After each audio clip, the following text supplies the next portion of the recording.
कि अमवा के छैया बाबूजी के पिठैया।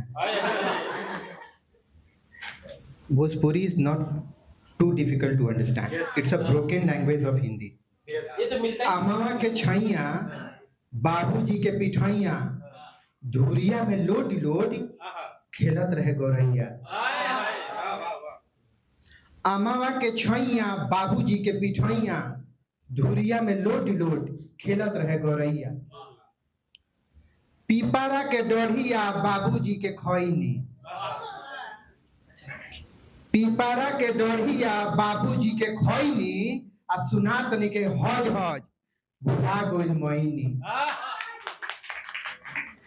देखिए, मोबाइल जब से आया ना, तो मोबाइल के वजह से जो रे निकल रहा है, इसमें जितनी चिड़ियां हैं, खासकर छोटी प्रजाति की चिड़ियां, उनका जो धड़कन है ना, उतना बढ़िया से वर्क नहीं कर पा रहा है। इसकी वजह से उनका जो प्रजनन है वो बहुत कम हो रहा है। आप जानते होंगे, पढ़े लिखे लोग हैं।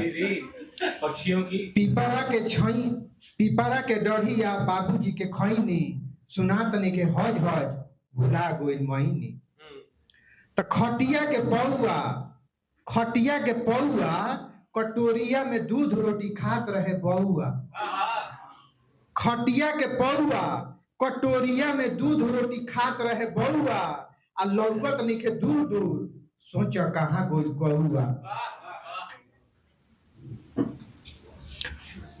तो बबूला के टोली बाबू साहेब के गोली, पहले बाबू साहेब लोगों पर निशाना लगावत रहे कि के मार देता।